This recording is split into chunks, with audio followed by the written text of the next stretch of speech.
Hey everyone, this week I have had the keys to this BMW 228i Gran Coupe.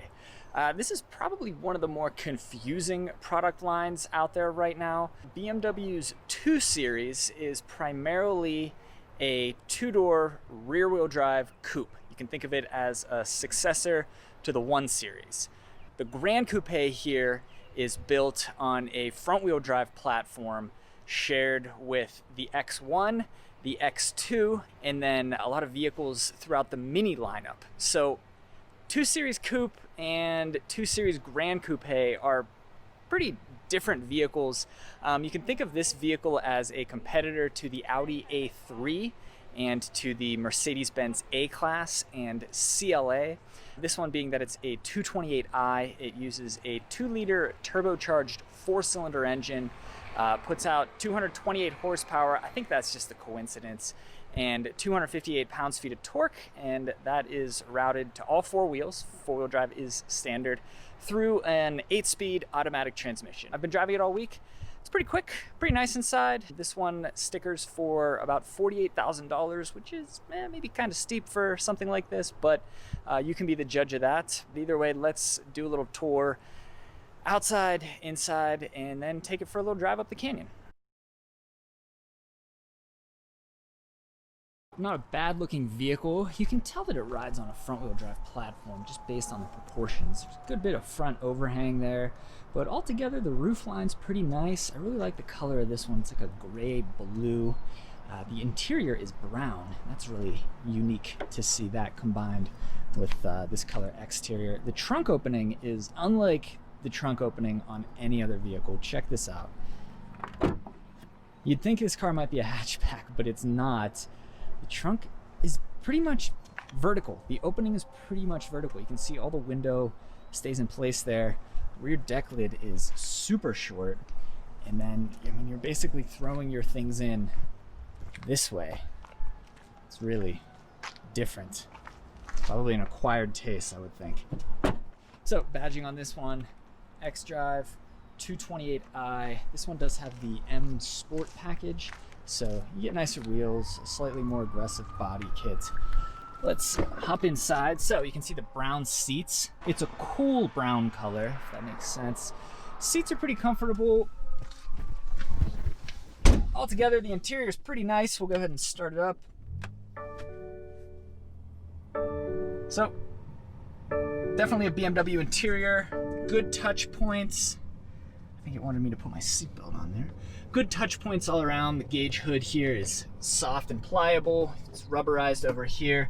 Steering wheel is not only leather wrapped around here, but it's actually leather right there too, all through there. Yeah, sharp design. Something I really like is you get extendable thigh supports. So those are really comfortable for people with long legs like me. Here's the window sticker. Like I said, can you see that? There we go. Like I said, this one comes in at just under $48,000. Base price of one of these is $37,500. And there you go, Gran Coupe. And this one has the M Sport and Premium packages. M Sport package is 4K. Premium package is $3,000. And then with some other things there, this Storm Bay metallic paint costs a little bit more. The brown leather interior costs $1,500. Geez, that brings the total price to just a hair under $48,000. Fuel economy is okay. 23 mpg city, 33 mpg highway, and 27 combined. That about covers things. Let's hop in the back real quick. So you can see this is a coupe. It's a coupe, so it doesn't have window frames. Back seat's kind of tight. Yeah, back seat's definitely a little tight, so I've got barely enough room. You do get 2 USB-C ports back here. Not much else to see. You got brown on the doors. That's brown leather. That's kind of nice. Yeah, nice big panoramic sunroof. That about does it. Let's take this thing for a ride.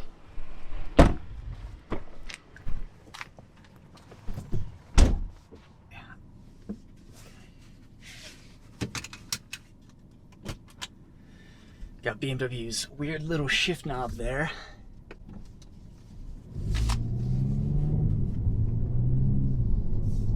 So this thing's pretty fun. It's not exactly a performance car. A sports sedan, calling it a sports sedan might be a little bit of a stretch, but all around it's really just kind of a nice, comfortable sedan. It's fairly quick.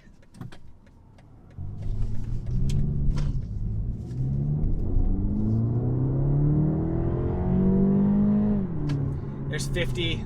So yeah, it's quick enough. That turbocharged engine's pretty nice. 228 horsepower, 258 pounds-feet of torque. You do get a couple different drive modes: Sport, Comfort, and Eco Pro. Let's put it into Sport mode. Ooh, the gauges changed to red.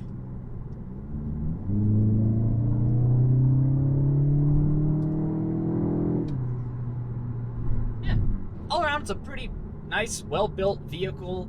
Not the most practical thing in the world, of course. Backseat passengers would be kind of cramped. The trunk isn't exactly cavernous. I think a lot of the vehicles sold in this segment are hatchbacks or SUVs, which are hatchbacks by default.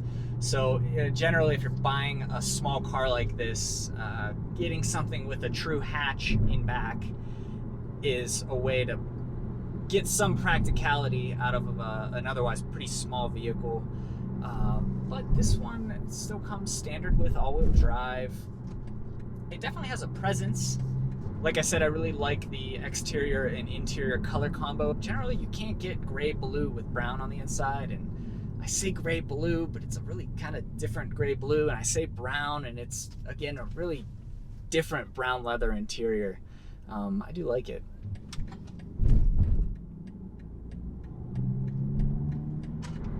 Take advantage of the paddle shifters here. So that's 5th gear, downshift to 4th.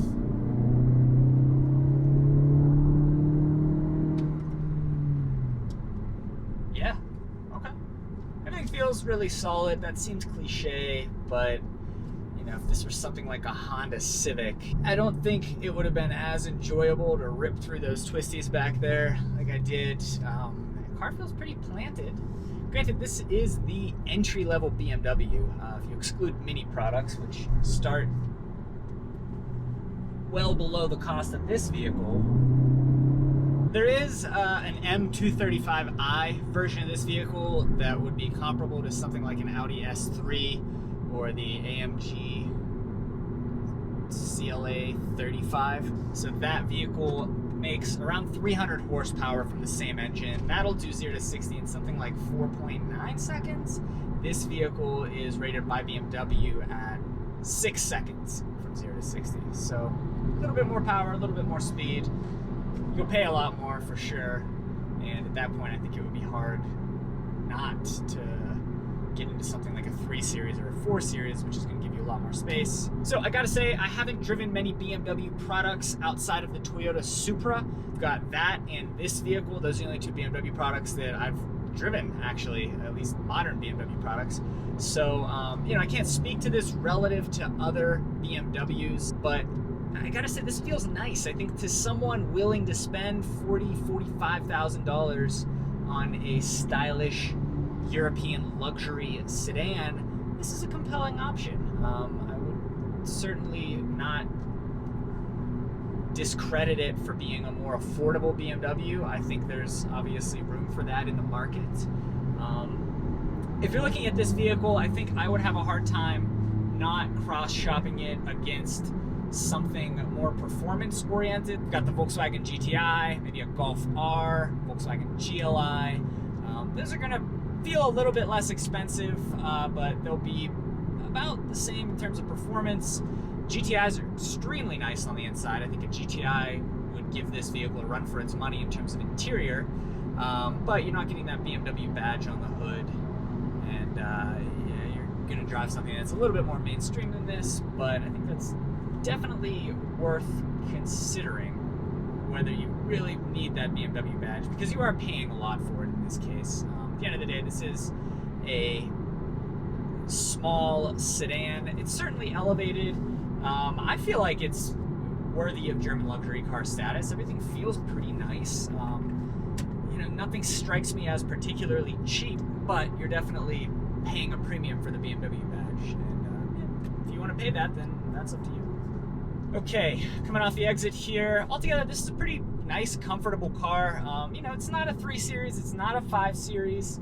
Those vehicles are gonna feel a little bit more substantial, but this thing definitely feels more planted, a little bit more luxurious, more plush than your everyday economy sedan, and well, it's certainly a better, given that it costs $48,000. So I think that about wraps up the 2 Series Gran Coupe review.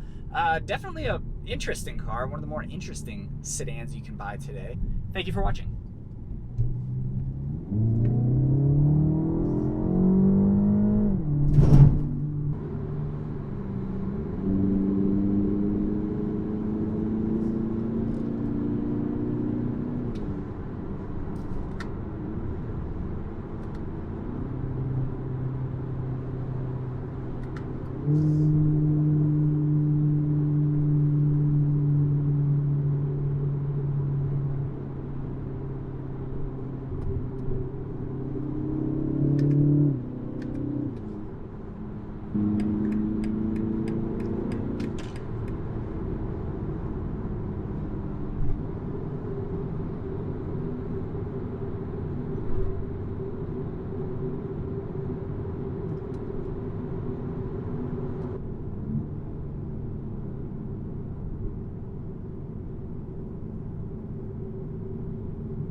And one more thing here, the weirdest, most ridiculously frustrating thing about this car. So, radio is on. I'm going to turn the car off.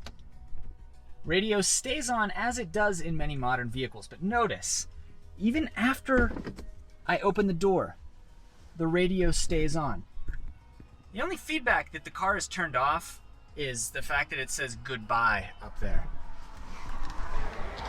Radio's still on, still on, still on, still on. Yep, still on, still on. So weird. There's no reason for that feature. It's so weird.